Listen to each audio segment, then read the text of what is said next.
Hello, YouTube. It is Friday, July 25th, 2025, 1:03 a.m. It's technically Friday, but it's my Thursday night, and I'm not working tonight. I've actually worked more roadie today than I have any other day, and I haven't made much money doing it, honestly, but I've enjoyed it, and I enjoyed it a lot more than I would have normally because the so-called girlfriend or ex-girlfriend or whatever she is at this point rode around with me today. I might talk about that later. Yeah, honestly, it was a really good time. It was, but now we're back to the text message crap that normally happens of, whatever. Bottom line is I'm a grown-ass man with grown-ass man needs, and she's not meeting them. And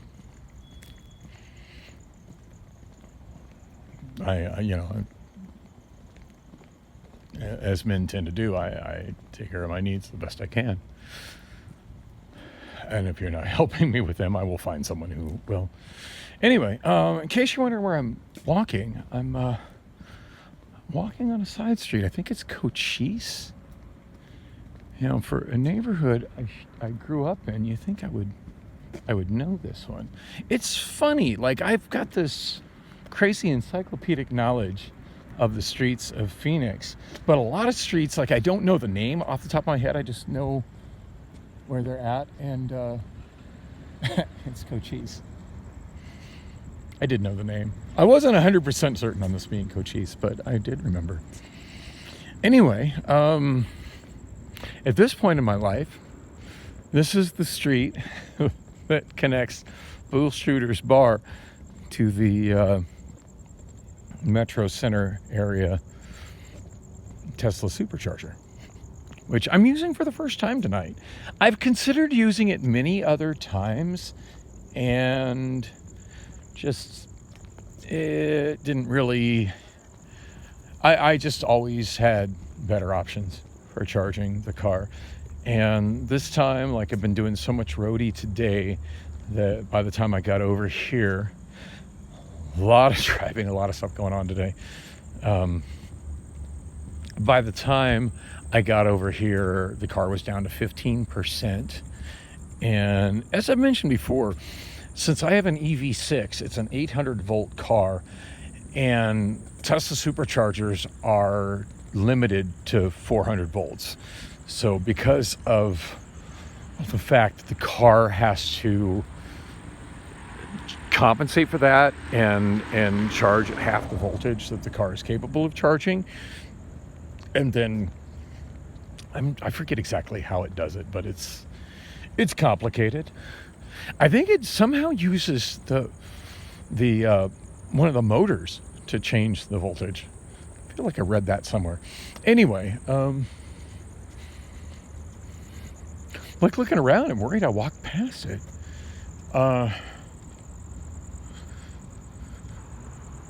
I feel really stupid if I walked by it and didn't see it. It's the first time I've used this one. It's the first time I've tried to walk to it at night. Yeah, consequently, for me and a Kia EV6 and anybody else who drives a Kia, Hyundai, Genesis, EGMP platform car, which are all 800 volt cars, most notably the Ioniq 5, the Ioniq 6, which are both from Hyundai, the Kia EV6, Kia EV9, which is the big, ugly SUV. Oh, I can see the Tesla lights off in the distance. We're almost there. Tesla superchargers are not the fastest place to charge. I cap out at 96 kilowatts on a car that can charge at just shy of 300 kilowatts and kilowatt hours.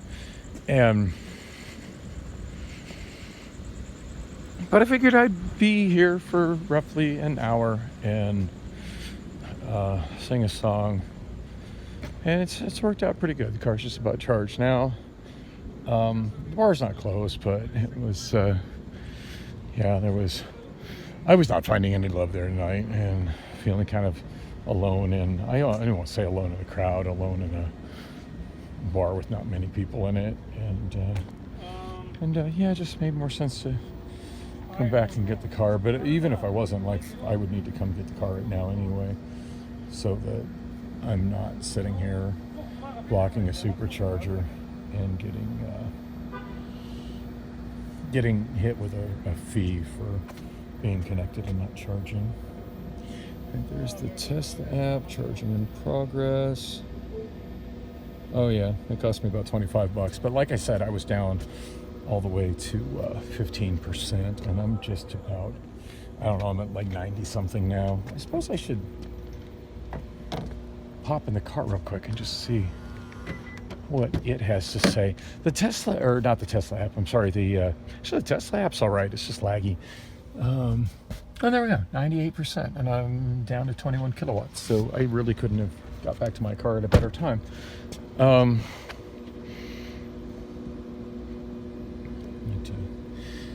Tesla app is laggy. We're 98%. $25 is a whole lot cheaper than a tank of gas.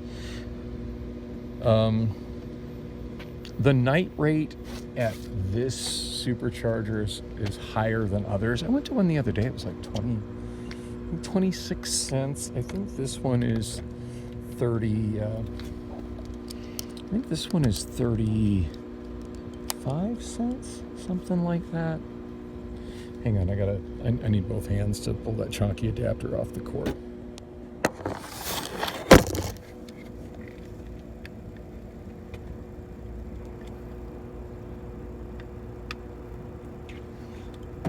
Oh shit, this is difficult. Holy fuck, my sweaty hands won't let it do it. There it goes.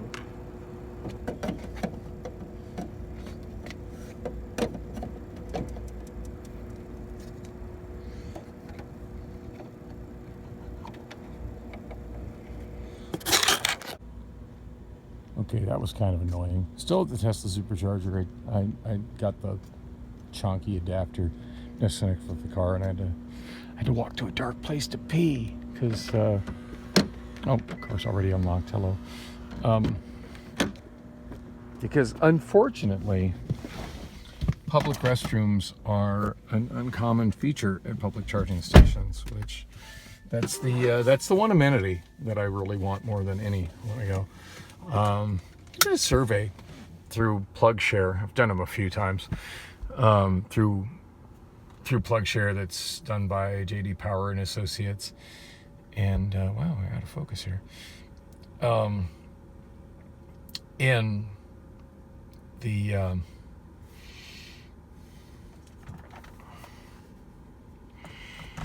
one of the questions in the survey is what amenities are most important to you at a public charging station.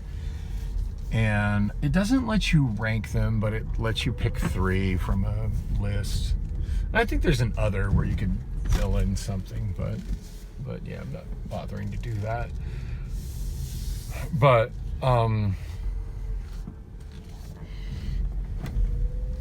the top 3 for me are,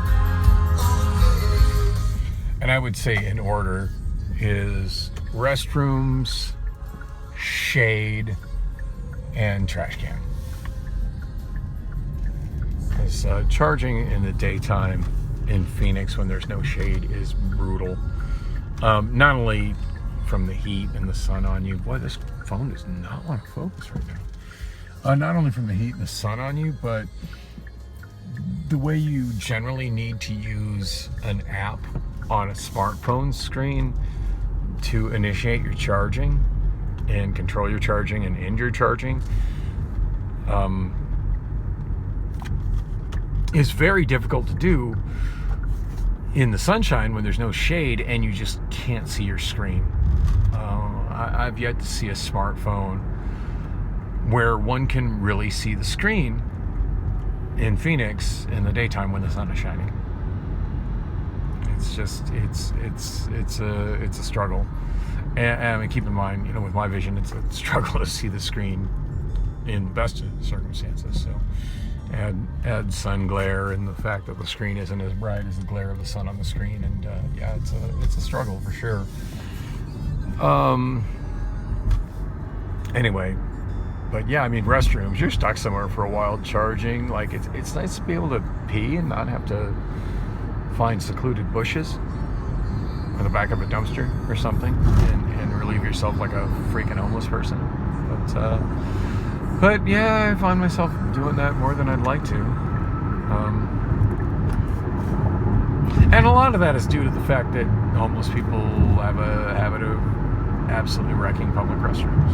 So it's kind of I don't know, it's one of those great American social problems that I have no solution to, but the struggle is real for me. It is kind of for a lot of people. And of course, well, why not pee at bull shooters? Because I didn't realize I had to pee until I was halfway between bull shooters and the Tesla Supercharger, and damned if I was turning around and walking back to bull shooters.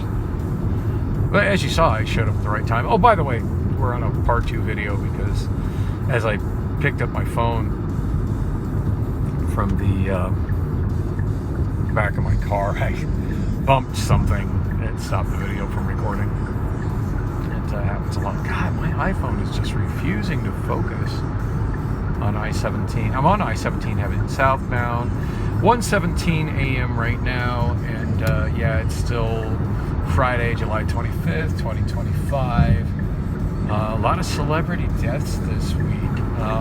Tuesday, Ozzy Osbourne, one of my favorite singers of all time. Like, that's a loss. Ouch. This morning, well, yesterday morning, Thursday morning, Hulk Hogan.